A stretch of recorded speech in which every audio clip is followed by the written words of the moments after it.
Now let's discuss stateful session beans. We already seen this in introduction that there is one instance created per client. So all the client requests from client A will be directed to the same bean. So once this instance gets injected into this client, we always hit upon the same instance of the bean. Now let's create one stateful session bean. So session bean, and this time we'll create a stateful session bean. Stateful bean. Okay, and we'll select stateful over here, and let's create a remote or a local bean right now. So local bean can be accessed only by clients within the application server instance. Remote beans are accessed by clients which are outside the application server.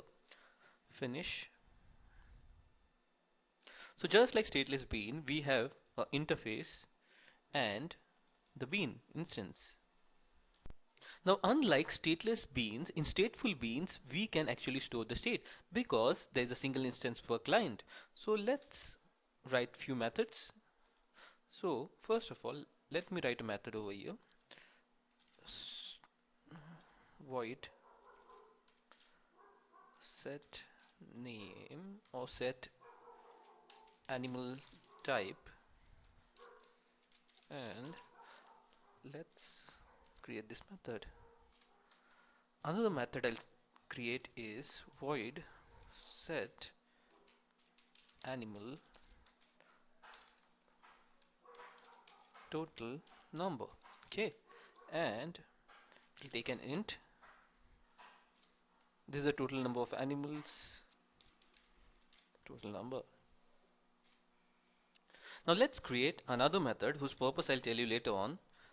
Void finish, and let's save this and let's go to the implementation of the bean and let's implement all those methods. Okay, and let's create some fields. We can store conversational state, right? Because it's a stateful bean. So animal type string, and we'll store an int animal total number. Okay, and then in this method we will save the type. Okay, and over here we will assign the total number. Okay, and then we will save this class as of now. Now let's code this method. So animal A is equal to new animal. Okay, and then A dot set type is equal to animal type.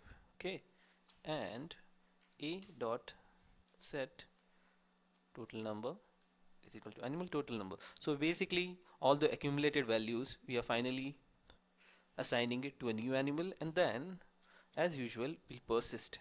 So before persisting, let's inject an entity manager, right? So an manager em, and let's give annotation of persistence context. Persistence context unit name is equal to, the unit name is going to be what has been mentioned in your persistence.xml file. So the mentioned name is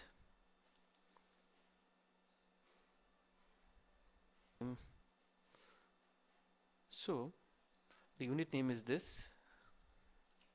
So close this file and type it over here.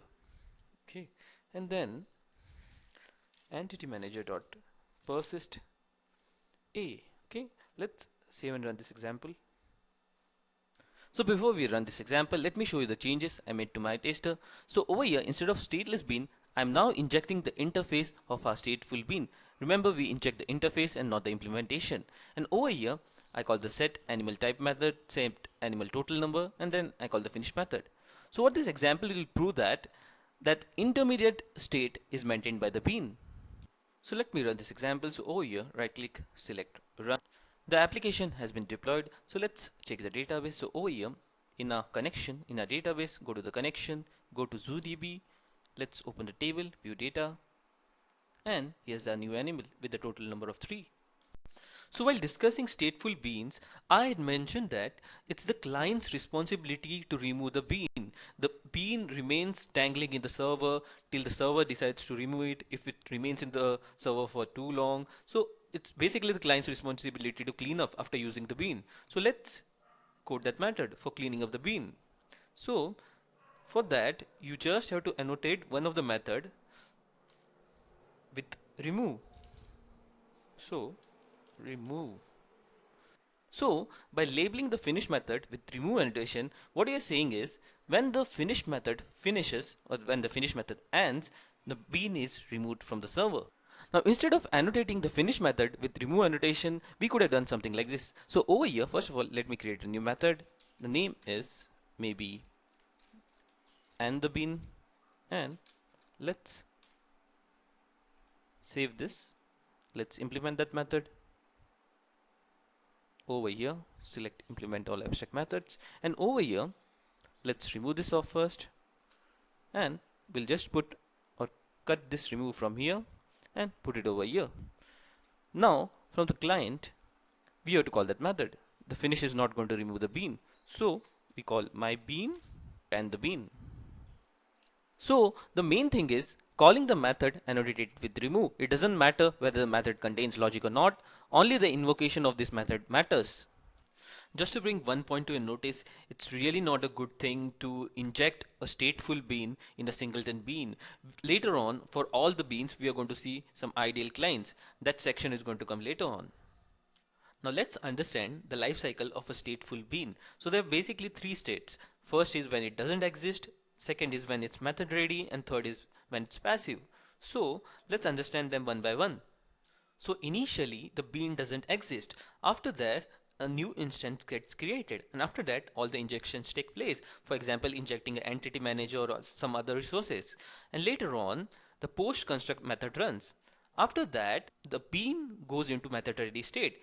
This is a state where your clients can access the bean. Now when the client calls the remove method, the pre-destroy method is called and the bean ceases to exist. So all this is very similar to what we have done for stateless beans. The main difference here is the passive state.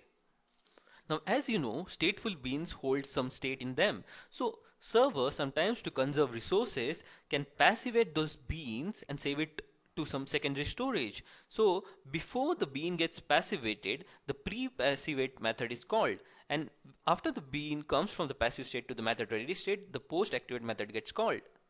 So before in stateless bean, we just used 2 lifecycle methods. We just annotated 2 methods with post construct and pre-destroy. But now we can annotate 4 methods with post construct, pre-destroy, pre-passivate, and post activate. If a client request comes for this bean and the bean is in passivate state, first the post activated method is called, and then the bean comes in this state and the method can be run. Now in the earlier example, we had seen that the client has to call the remove method to remove the bean from the server. But what happens when the client forgets to call the remove method? The instance can keep on dangling in the server. So to avoid such a situation, server usually has some timeout for the beans. So when the timeout period occurs or the time lapses, the bean goes out of existence. So the timeout can occur whether in this state, method ready state, or it can occur in this state, passive state.